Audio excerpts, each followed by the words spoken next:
할렐루야. 주님의 이름으로 환영합니다. 오늘 5월 첫째 날입니다. 새 달을 허락해 주신 하나님께 또 감사와 영광을 올려드립니다. 우리 다 함께 우리 마음을 정돈하시고 하나님께 예배드리겠습니다.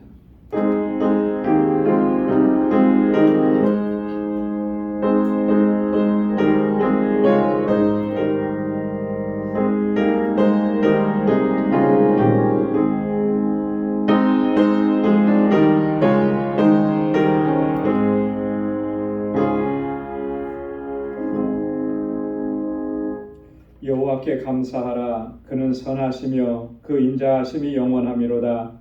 여호와께 구속함을 받은 자는 이같이 말할지어다.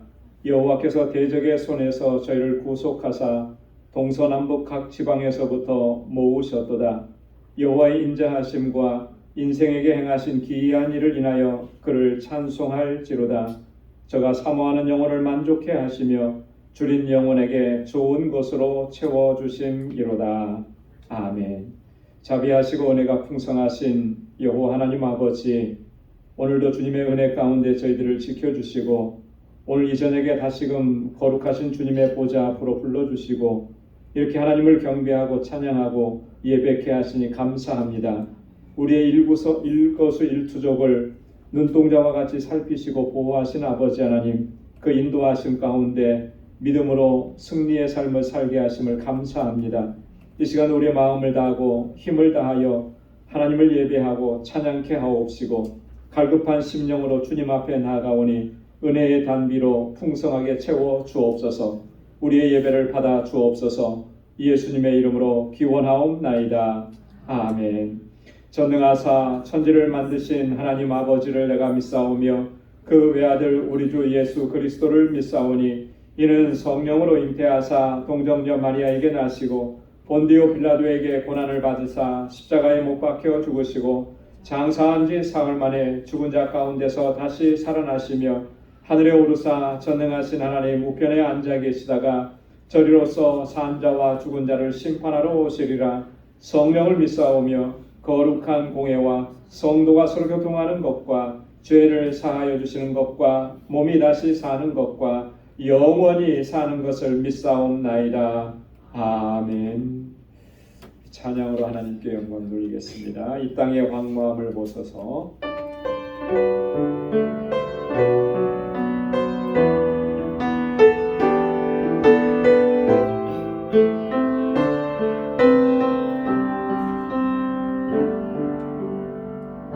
이 땅의 황무함을 보소서.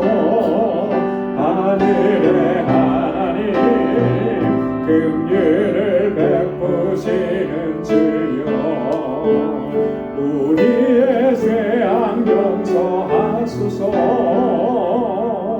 이 땅 고쳐주소서. 이제 우리 모두 하나 되어 이 땅에 무너진 기초를 다시 삼을게. 우리의 우상들을 태우신 성령의 불임 하소서. 부흥의 불길 타오르게 하소서. 진리의 말씀 이 땅 새롭게 하소서. 은혜의 강물 내게 하소서.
주의 영광 오세의 영광 가득한 새날 주소서 오세의 나라의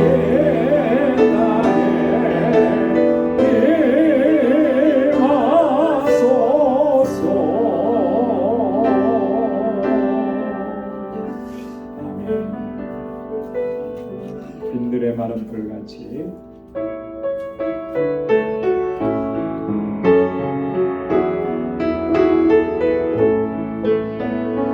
빈들의 마른 불같이 새들은 나의 영혼 주님의 허락한 성령 간절히 기다리는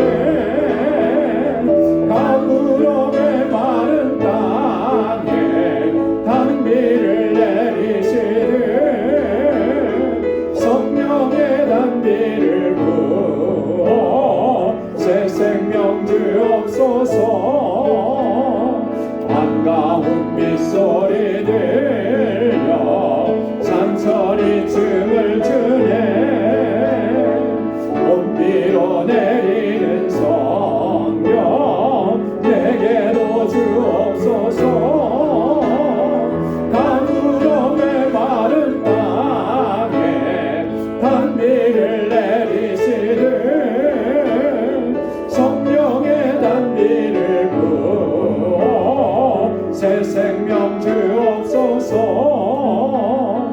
절 따라 우로를 내려 조목이 무성하니 갈급한 내 심령 위에 성령을 부소서 가물음의 마른 땅에 단비를 내리시는 성령의 단비를 부어 새 생명 주옵소서 참되신 사랑의 언약 먹일 수 있사오랴 오늘의 흡족한 은혜 주실 줄 믿습니다 가물음의 마른 땅에 단비를 내리시는 성령의 단비를 부어 새 생명 주옵소서 가물음의 마른 땅에 단비를 내리시는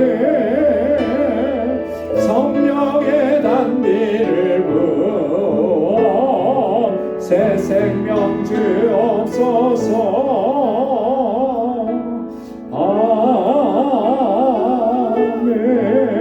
아멘 주 하나님 지으신 모든 세계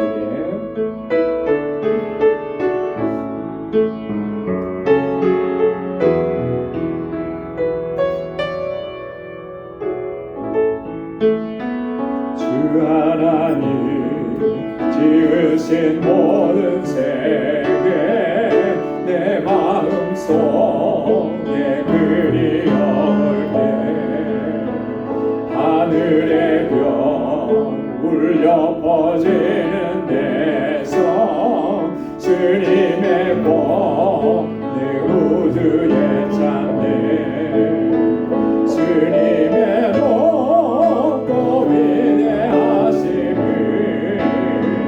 내 영혼이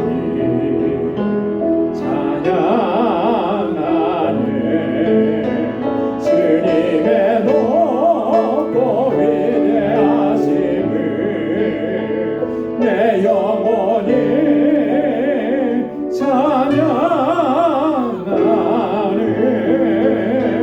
숲속이나 험한 산 골짜기에서 지저귀는 저 새소리들과 고요하게 흐르는 시냇물을 주님의 손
세상에 다시 올 때 저 천국으로 날 인도하리.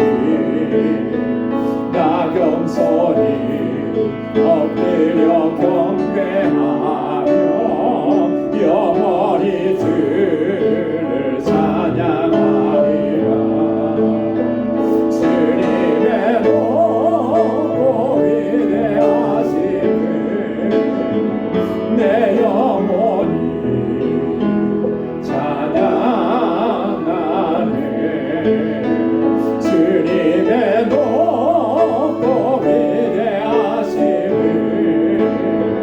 내 영혼이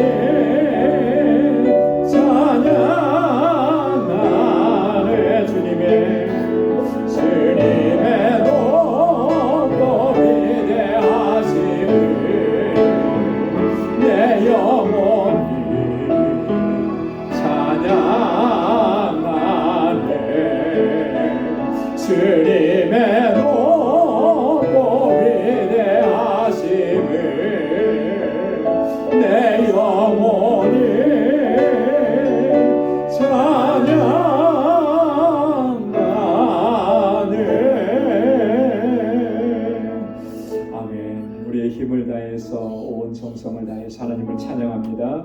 우리 시간 다같이 통성으로 함께 기도하겠습니다. 교회를 위해서 우리 교회에 주신 사명 잘 감당하는 믿음의 공동체가 되도록 하나님 은혜 베풀어 달라고, 또 우리 세워주신 주의 종들과 직분자들을 위해서 하나님 앞에 충성스러운 종으로 설 수 있게 우리의 믿음을 더욱 견고하게 해달라고, 우리 주일학교와 유스그룹과 EM, 또 우리 교사들과 전도사님 위해서 함께 기도해 주시고, 우리 선교를 위해서, 우리 모든 선교사님들 사역지를 위해서, 또 우리 알라메다 방주교회 건축을 위해서 우리 단기 선교 준비하고 있는데 단기 선교에 은혜 주시고 능력으로 함께 해주시기를 위해서 기도해 주시고, 우리 알라메다의 우리 사역자들을 위해서 함께 기도해 주시고, 또 우리 지체들 가운데 육신의 연약함이 있고 또 경제적인 어려움이 있고 또 여러 가지 말 못한 그런 사정으로 인해서 고통 중에 있는 우리 사랑하는 지체들 하나님께서 치료해 주시고 하나님 긍휼히 여겨달라고, 주님께서 저를 회복시켜달라고 함께 기도해 주시고, 이 시간 주님 앞에 가지고 나온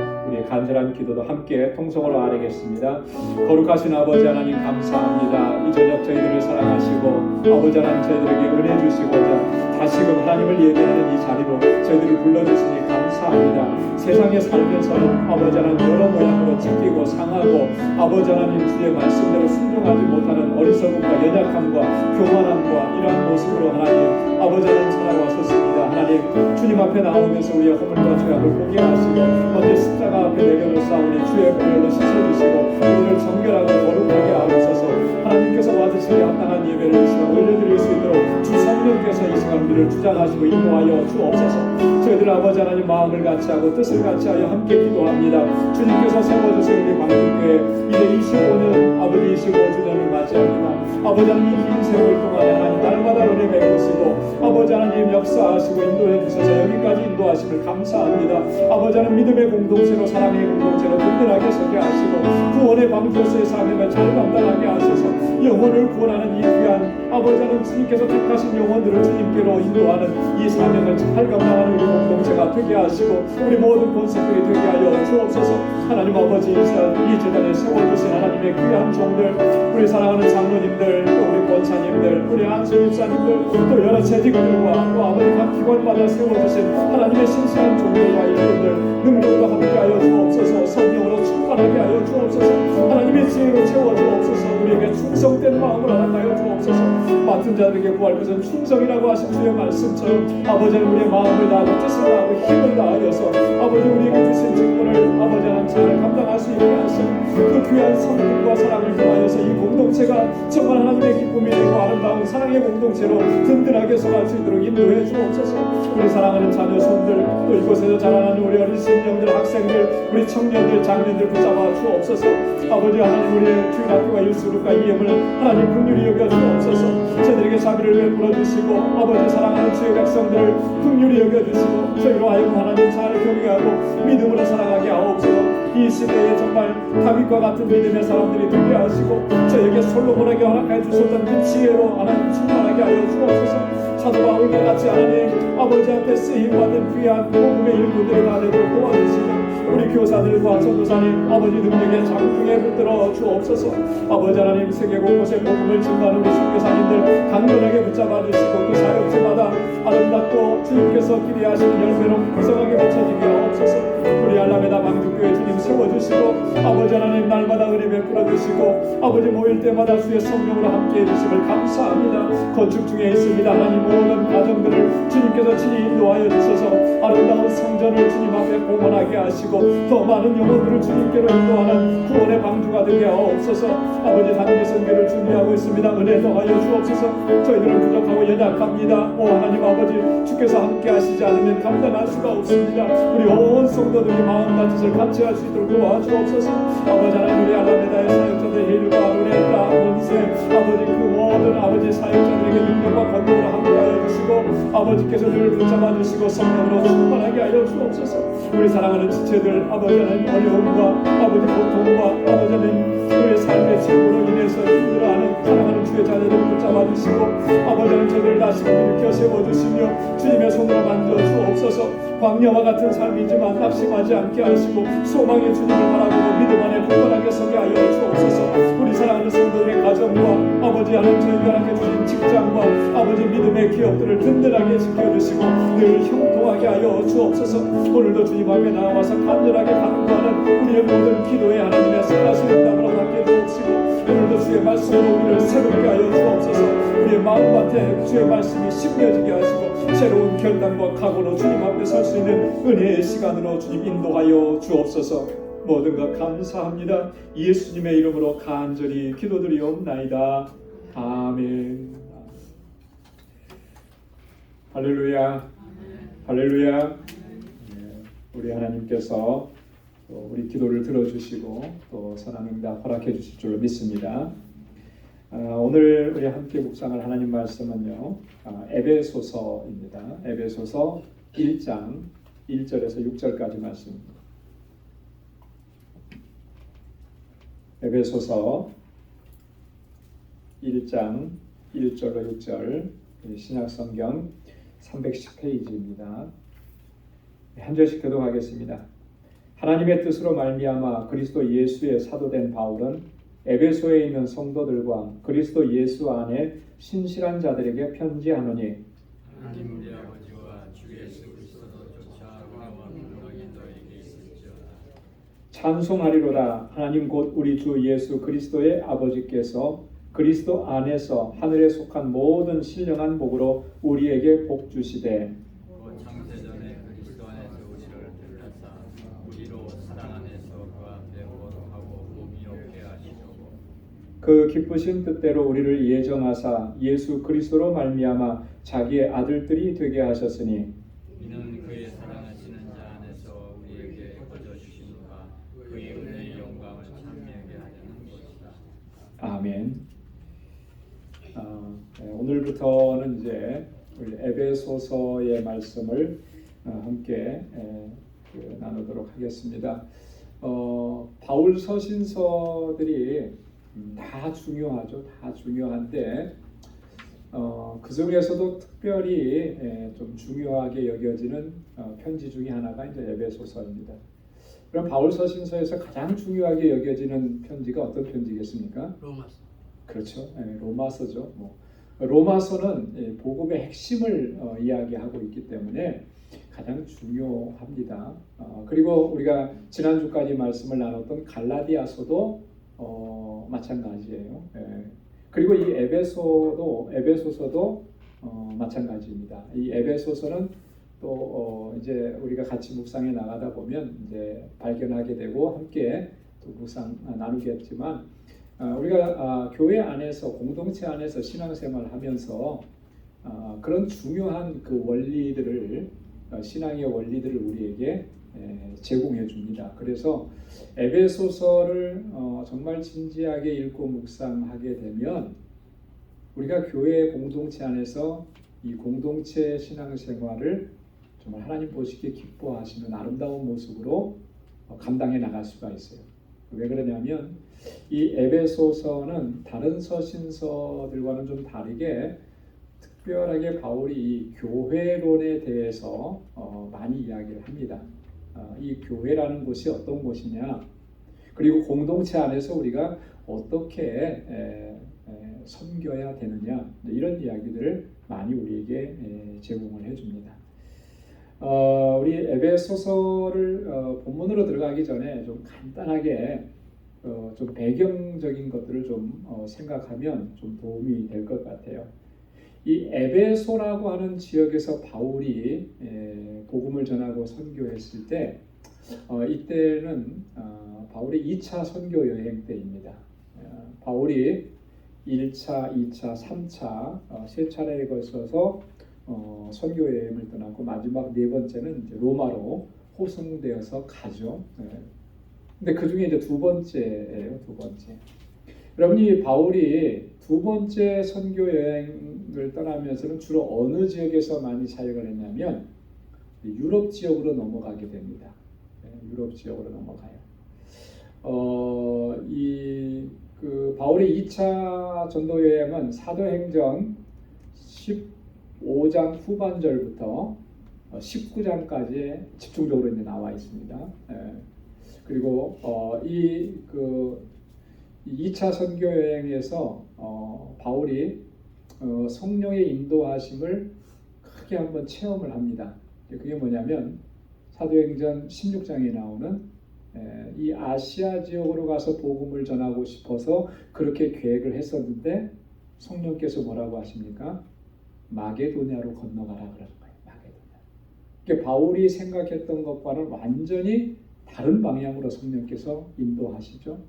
그래서 이 마게도냐 지방으로 환상을 보고 건너갑니다. 그래서 첫 번째 갔던 도시가 어디냐면 빌립보라고 하는 도시예요.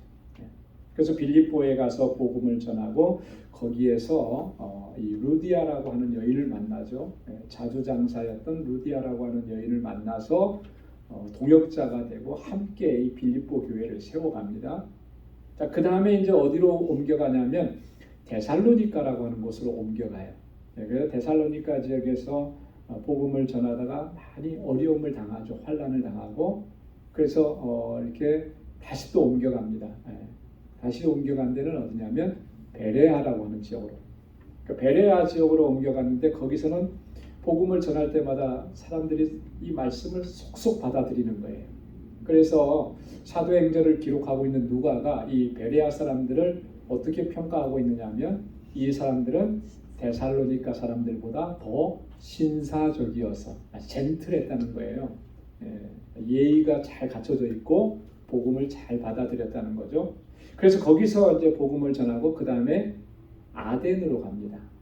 아덴으로 갔는데 여기서 바울이 좀 어려움을 겪어요.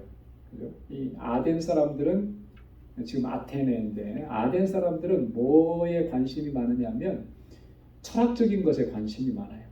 그래서 서로 철학적인 사고나 새로운 사상들이 들어오면 그거 가지고 토론하고 이야기하고.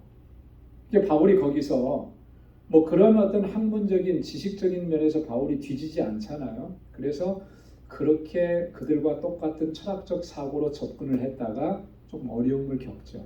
그래서 아덴에서는 크게 이렇게 복음의 열매를 맺지를 못합니다. 그리고 나서 옮겨간 데가 어디냐면 고린도로 옮겨갑니다. 고린도. 우리가 고린도 전후서도 말씀을 나눴죠. 이 고린도에서도 바울이 굉장히 심혈을 기울여서 복음을 전하고 교회를 세우고 목회를 합니다. 그 다음에 옮겨간 데가 어디냐면 에베소예요. 오늘 우리가 함께 나눌 에베소.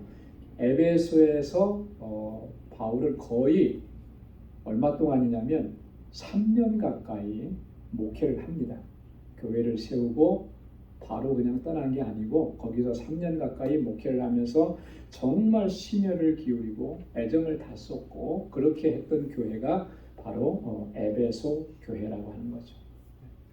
자, 그러면 에베소서는 이 편지 지금 에베소 이 편지는 도대체 언제 어디서 썼을까?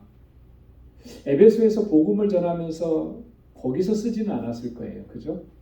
에베소를 떠난 다음에 쓴 거죠. 여러분, 에베소서는 바울 서신을 우리가 보통은 바울 서신서가 총 13권이 있다고 얘기합니다. 어떤 학자들은 히브리서까지 포함해서 14권이라고 얘기합니다. 자, 이 13권의 바울 편지가 있는데 이 바울 편지를 좀 이렇게 내용별로 구분을 하면 좀 이런 식으로 구분을 할 수가 있어요. 뭐냐면 복음에 관한 내용을 다룬 편지, 그게 이제 로마서나 이런 거예요. 갈라디아서. 자, 그리고 목회자에게 주는 편지, 목회서신이라 그러잖아요. 그건 디모데 전후서나 디도서를 가리켜서 그렇게 얘기합니다. 자, 그러면 에베소서는 어떻게 분류할까요? 어디로 들어갈 것 같아요? 에베소서는 옥중서신이라 그렇게 얘기합니다. 옥중이라는 게 뭐죠? 감옥에 갇혀 있으면서 그 교회에게 편지를 보낸 게 옥중서신이에요. 뭐 요즘에도 뭐 정치적인 이유나 뭐 이런 걸로 인해서 감옥에 갇히게 되면 그 안에서 바깥에 있는 동지들이나 뭐 지지자들에게 편지를 써보내는 경우도 있죠. 근데 그런 편지가 이제 옥중서신이라 그러는데 바울은 이 감옥에서 무려 4편의 편지를 보내게 됩니다. 물론 그보다 더 많았을 거예요. 근데 성경에 들어와 있는 편지는 4개예요. 이게 바로 에베소서, 골로새서, 빌레몬서, 그리고 또 하나가 있습니다. 뭘까요? 빌립보서. 요 4개는 바울이 옥중에서 편지를 썼습니다. 자, 그렇다면 에베소서는 어디에서 감옥에 갇혔을 때인가? 학자들은 이 바울이 로마로 호송되어 가서 1차로 감옥에 투옥되었을 때, 그때가 약 AD 61년에서 63년경이라 그래요. 우리 그 사도행전 맨 끝에 보면 바울이 죄수의 몸으로 호송되어 가잖아요, 그죠? 배를 타고 가다가 유라굴로라고 하는 태풍을 만나서 거의 다 죽게 되었다가 하나님의 역사하심으로 정말 기적적으로 살아나게 되죠. 그리고 나서 로마로 가요. 근데 로마에 갔을 때 바울의 신분이 뭐였죠? 죄수였잖아요. 옥에 갇히는 거죠. 근데 바울은 시민권자죠. 로마 시민권자. 그러니까 함부로 감옥에 가둘 수가 없는 거예요. 재판을 다 받을 때까지.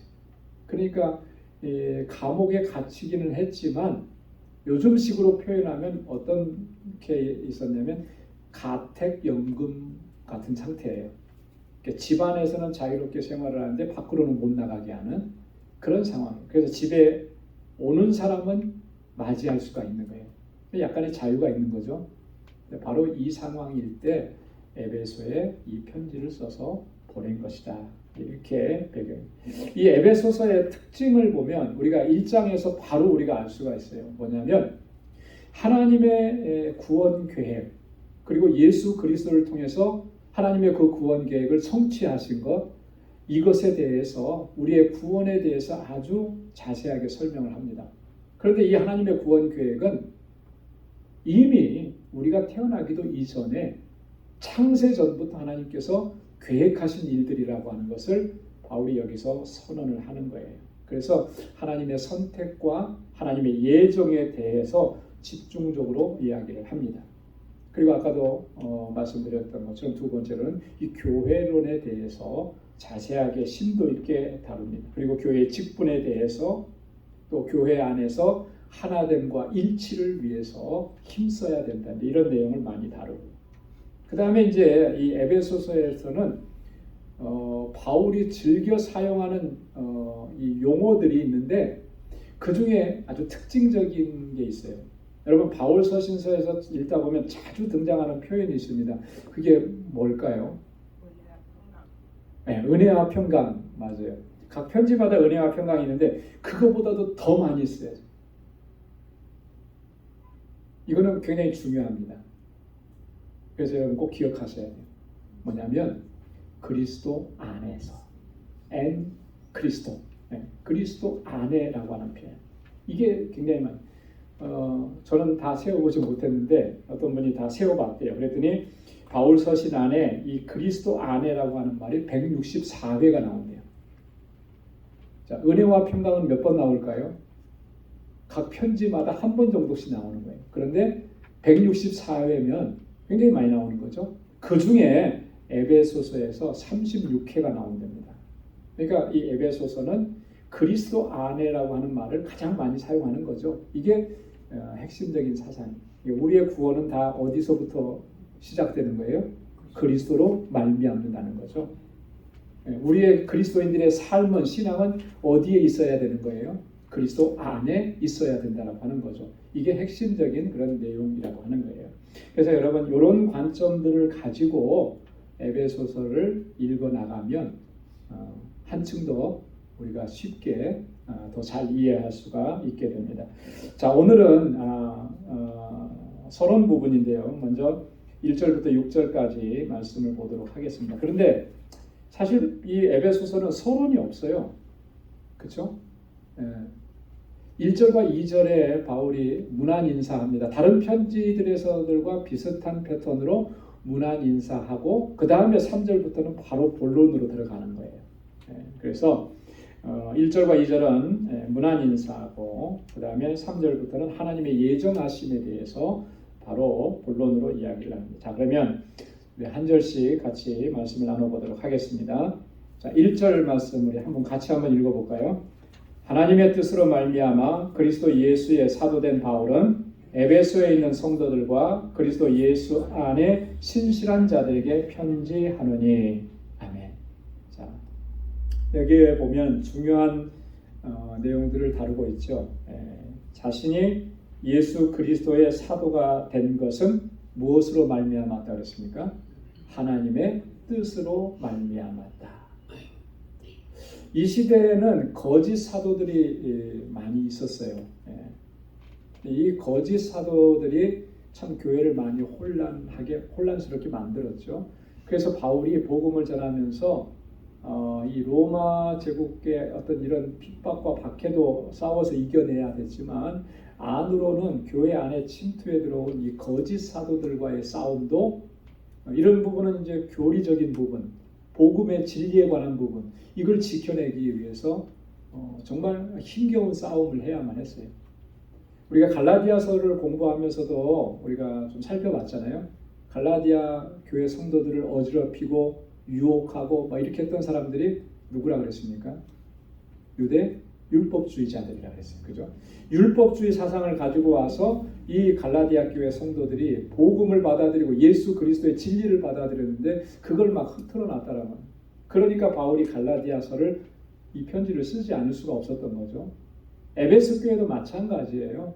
에베소 교회도 그런 어려움을 겪은 거예요. 그래서 이 에베소서를 이 편지를 쓰지 않을 수가 없는 거죠. 근데 거짓 사도들이 들어와서 그렇게 막 교회를 흐트러 놓고 이렇게 했던 거예요. 바울은 자기가 사도가 된 것은 전적으로 하나님의 뜻이다라고 하는 거예요. 내가 뭐 사도가 되고 싶어서 어디 가서 뭐 훈련 받고 뭐 어디 가서 뭐 기도 받아서 이런 게 아니라 전적으로 하나님의 뜻에 의해서. 자, 그러니까 바울은 자신의 그 사도직에 대해서 신성한 자의식이 있는 거죠. 내가 이렇게 하나님의 종으로 부름받은 것은 하나님의 주권적인 섭리와 역사하심이다. 여러분, 사도 바울만, 사도로 부름받은 사람들만 그럴까요? 아닙니다. 모두가 다 그래요. 이 교회 안에서 하나님께서 우리를 어느 자리에 세워주셨든지 어떤 직분에 세워주셨든지 그 하나님의 뜻 안에서 세움을 입은 것인 줄로 믿습니다. 그래서 우리가 이것을 분명하게 인식하는 것이 중요합니다. 자, 하나님의 뜻에 따라서 세움을 입었다라고 하면 그걸 분명하게 우리가 인식하고 있다면 뭘 쫓아가겠습니까? 뭘 따라가겠어요? 하나님의 뜻을 따라가는 거죠. 그죠? 내 노력과 내 의지로 내가 이만큼 공을 들여서 내가 이 자리에 갈 수 있었다. 이렇게 하면은 거기서 뭘 찾겠습니까? 자기 목적을 찾겠죠. 자기 목적. 자기 목적을 이루려고 하겠죠. 그래서 교회 안에서 이 직분에 대한 인식을 어떻게 하느냐가 굉장히 중요한 거예요. 실제로 이 교회 안에 직분, 또 뭐 목회자, 뭐 선교사 마찬가지예요. 다 어떤 자리에 세워주셨든지 그것을 하나님께서 나를 이 자리에 세워주셨다라고 하는 생각을 안 하거나 못하는 사람들은 결국 자기 것을 찾게 되어 있는 거예요. 그래서 문제가 생기고 그런 어려움들이 생기는 거죠. 여러분, 저와 여러분들은 하나님께서 하나님의 뜻을 따라서 이 자리에 세워주신 줄로 믿습니다. 그래서 그거 꼭 기억하고 하나님께서 주신 직분을 감당해야 하는 거예요. 자, 그리스도 예수의 사도라 그랬잖아요. 여기 사도라는 말을 썼습니다. 이 사도라는 말 우리가 흔히 많이 사용하는데 도대체 사도라는 말이 뭐냐? 헬라어로는 아포스톨로스라 그럽니다. 아포스톨로스. 그 말의 의미는 보냄을 받은 자라고 하는 뜻이에요. 보냄을 받은. 어떤 그 권위를 가지고 있는 사람, 권세를 가지고 있는 사람이 뭐 이때 당시로 표현을 하면 왕이나 뭐 이런 사람이겠죠. 이 사람들이 위임을 해주는 거예요. 그 자리에 왕이 직접 가야 되는데 왕이 다 직접 못 가잖아요. 그러니까 믿을 만한 사람, 그 분야에서 실력이 있는 사람, 그 사람을 택해서 그에게 특정한 공무를 주고 임무를 주고 그로 하여금 수행하게 한 사람, 그 사람을 아포스톨로스라고 합니다. 자, 요즘으로 말하면 한 국가에서 그런 사명을 가지고 나가 있는 사람들이 있죠. 누가 있습니까? 대사들이죠, 대사. 네. 그 나라의 통수권자, 그 나라를 대표해서 직임을 가지고 거기에 나가는 거예요. 그러니까 그 사람은 개인이 아니에요, 그죠? 개인이 아니고 그 사람은 나라를 대표하는 사람이에요. 또 그 나라의 통수권자인 대통령을 대신하는 사람인 거죠. 그러니까 대사의 임무는 굉장히 중요한 겁니다. 그죠? 그가 그냥 공무상으로 일하는 것뿐만 아니라 그가 살아가는 생활 하나하나도 굉장히 중요한 거예요. 대사가 뭐 그냥 아무나 쉽게 뭐 이렇게 생각하고 할 수 있는 게 아니죠. 원어적인 의미는 그런 거예요. 아포스톨로스라는 거. 자, 그러면 사도는 어떤 임무를 가지고 나간 사람이에요? 누가 그 임무를 줬습니까? 우리 주님께서 주신 거죠. 그죠? 어떤 임무를 주신 거예요? 복음을 주신 거예요. 복음을 주신. 그래서 그걸 가지고 주님께로부터 그 권한을 위임받아서 나가서 그 복음을 증거하고 전하는 거예요. 그 사람이 바로 사도라고 하는 거죠. 마태복음 28장에 보면 예수님께서 부활하시고 승천하시기 전에 그죠? 그 12제자들에게 뭐라고 말씀하셨어요? 12제자들에게 이렇게 말씀하셨죠. 하늘과 땅의 모든 권세를 내게 주셨으니 너희는 가서 모든 족속으로 뭘 삼으라고요? 제자를 삼으라. 제자를 삼으라. 네? 그리고 아들과 아버지와 아들과 성령의 이름으로 뭘 주라고요? 세례를 주라는 거예요. 세례를 주. 그리고 약속하셨잖아요. 세상 끝날까지 내가 너희와 함께 하리라. 이렇게 주님께서 친히 복음을 전하라는 거, 제자 삼고 세례를 베풀라고 하는 거, 가르치라고, 그 지키라고 하는 거, 그런 사명을 부여받았어요. 그래서 제자들은 복음을 가지고 나가는 거죠. 그래서 그들을 우리는 사도라 이렇게 부르는 거예요. 사도라는 이 말은 처음에는 예수님의 12제자들만 사도라고 칭했었습니다. 그런데 이제 후대로 가면 이 사도의 범위가 조금씩 넓어집니다. 그래서 바울도 자신이 직접 사도라 그러죠. 그죠? 예수님의 12제자는 아니었지만 부활하신 주님께로부터 직접 그 사명을 받은 거예요. 예수님의 혈육이었던 제자들, 이 동생들, 뭐 야고보라든지 유다라든지 이런 사람들도 나중에는 이제 사도로 불리게 돼요. 자, 이렇게 이제 복음을 전하는 사람을 사도로 이렇게 불렀다. 자, 이 에베소서의 수신인은 물론 당연히 에베소 교회 성도들입니다. 그래서 에베소에 있는 성도들과 자, 그런데 거기에 또 하나 그리스도 예수 안에서 신실한 자들이다 이렇게 얘기했습니다. 자, 에베소에 있는 성도들뿐만 아니라 그리스도 예수 안에 있는 모든 신실한 사람들. 자, 그러니까 이 말이 포함하고 있는 건 뭐냐면 이 에베소 교회에 있는 그 성도들뿐만 아니라 그 주변에 또 다른 이름이 알려지지 않은 가정교회 형태의 교회들이 있었던 거예요. 그 모든 그리스도인들 그들에게 이 편지를 보낸다. 자, 그러니까 이 에베소서는 일종의 회람서신입니다. 회람이라는 말이 뭐죠? 돌려 읽는 거예요. 돌려보는 거예요. 그죠? 그때 당시는 뭐 요즘처럼 인쇄 기술이 좋았으면 똑같은 편지를 막 몇 장씩 이렇게 카피해가지고 다 보낼 수 있는데 그때는 그렇게 못 하잖아요. 자, 그럼 에베소 교회에 바울의 편지가 왔으면 에베소 교회 성도들만 읽는 게 아니고 또 그 주변에 있는 조그만 소그룹의 가정교회 성도들도 그 편지를 돌려가면서 읽는 거죠. 이게 너무나 중요한 편지니까 그런 형태의 편지였다라고 하는 거죠. 자, 그러면서 2절에 보면 자, 이제 바울의 아주 독특한 인사가 나옵니다. 하나님 우리 아버지와 주 예수 그리스도로 쫓아 은혜와 평강이 너에게 있을지어다. 자, 뭐가 있을지어다 그랬어요? 은혜와 평강이. 자, 근데 이 은혜와 평강은 누가 주시는 거라 그랬습니까? 이게 하나님 우리 아버지와 주 예수 그리스도로 쫓아. 은혜와 평강의 기원은 하나님이시고 예수 그리스도라고 하는 것을 분명하게 밝히는 거예요. 그럼 그래서 우리에게 은혜 주시고 우리를 평강으로 인도하시는 분은 아버지 하나님이시고 예수 그리스도이신 거죠. 자, 은혜라고 하는 말 헬라어로는 카리스라고 그러잖아요. 카리스. 은혜는 우리가 뭐 너무나 자주 사용하고 익히 잘 아는 그런 용어죠. 이 은혜는 뭐가 은혜입니까?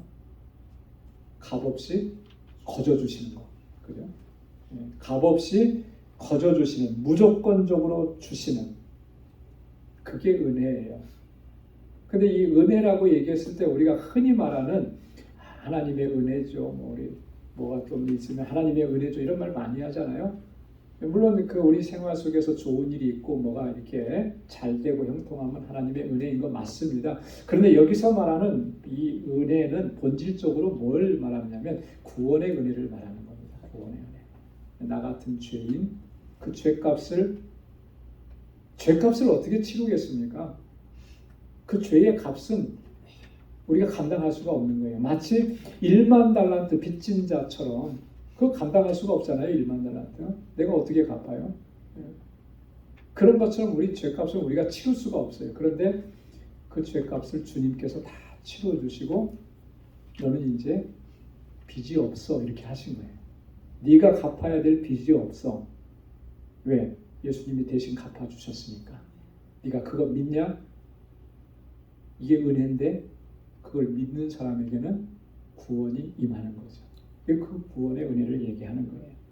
로마서 3장 24절에 그리스도 예수 안에 있는 구속으로 말미암아 하나님의 은혜로 값없이 의롭다 하심을 얻은 자 되었느니라.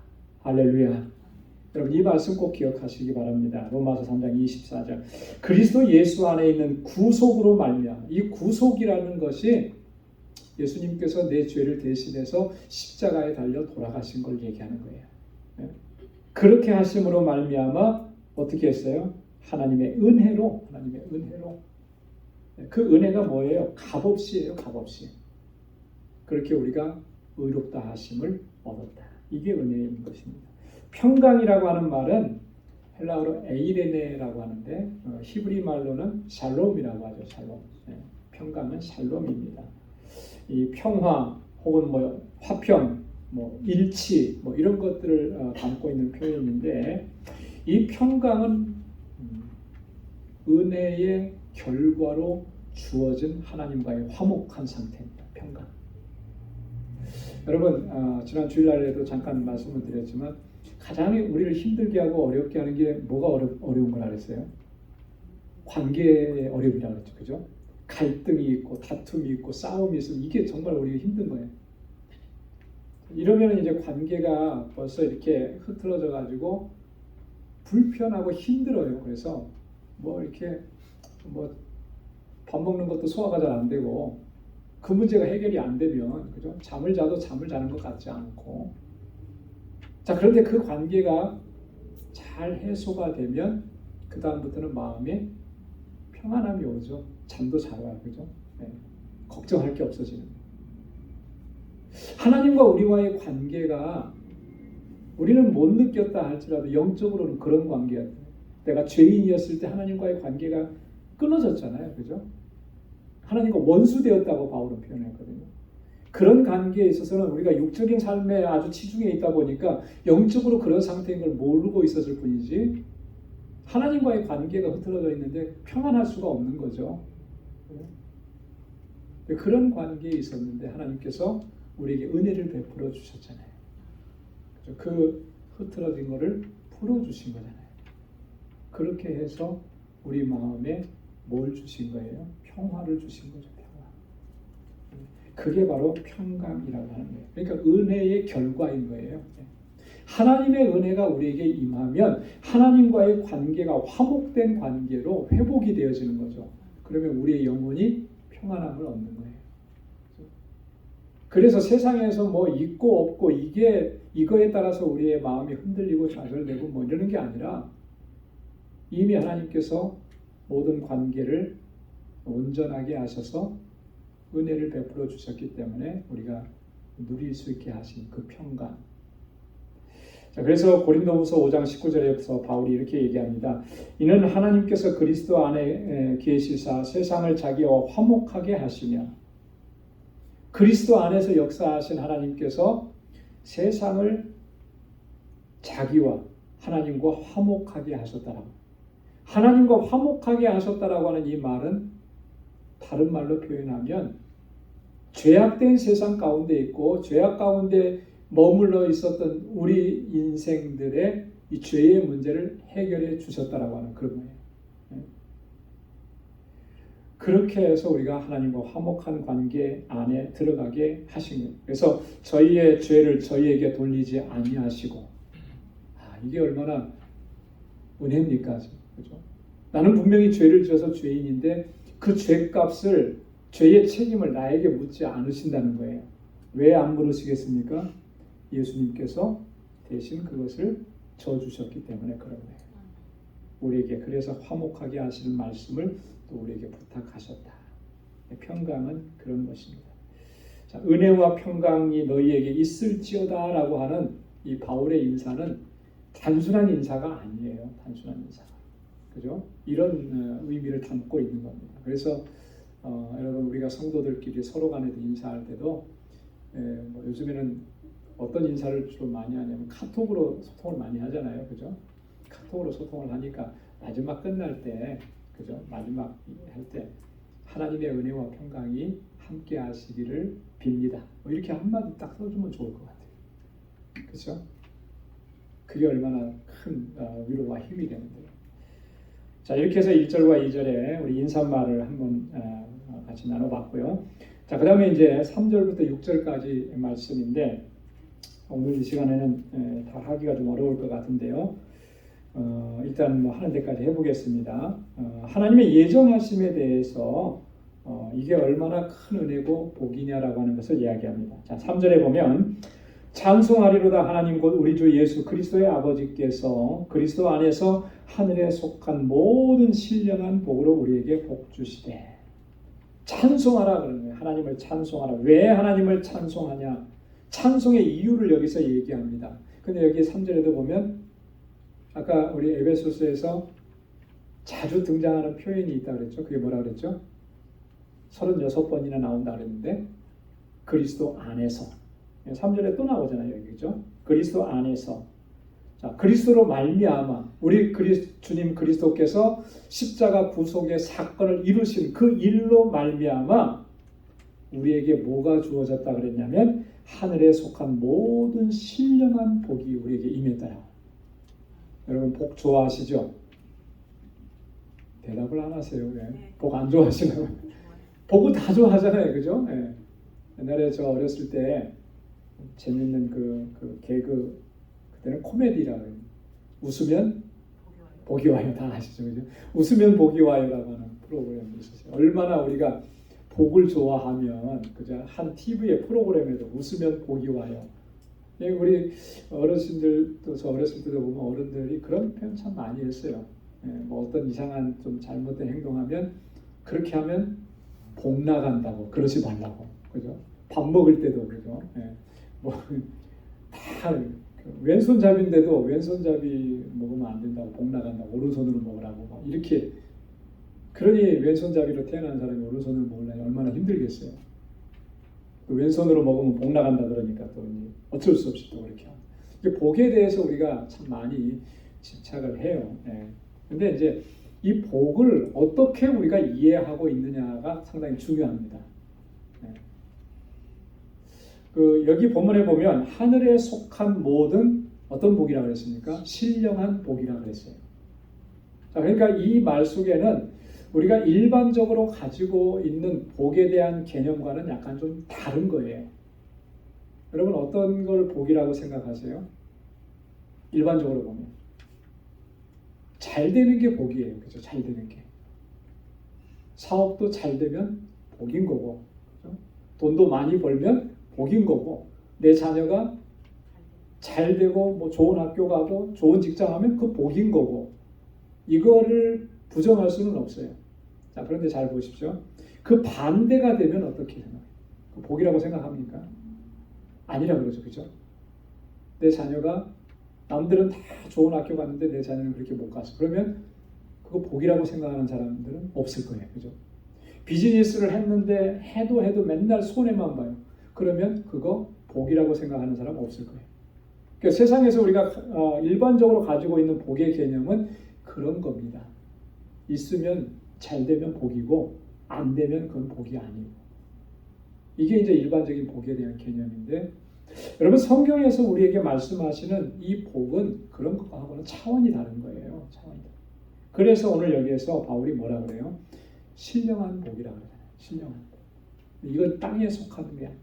우리가 지금 복의 개념을 가지고 있는 것은 땅에 속한 것으로 기준을 삼아서 그렇게 이게 복이다 얘기하는 거예요.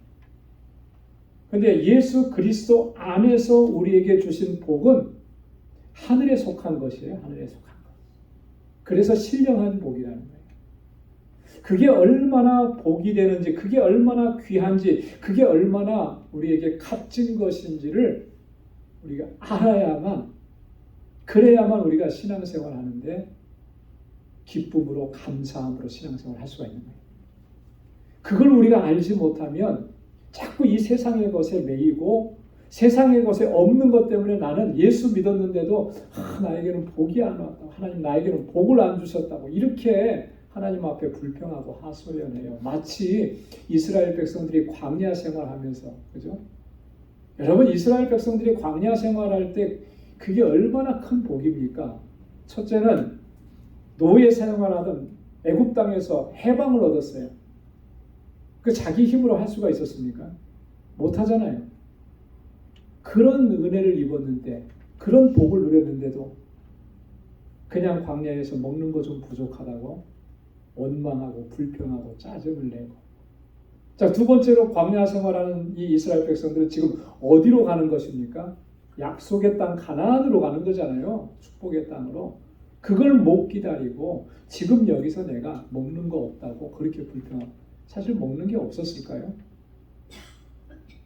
저는 그런 생각을 가끔 해봐요. 야, 정말 오늘 먹을 거 다 먹고 내일 먹을 거 걱정 안 해도 된다는 거, 이게 얼마나 큰 복인가. 그렇지 않겠어요? 내일 아침이면 또 만나가 있어요. 그거 주워와서 먹기만 하면 되는 거예요.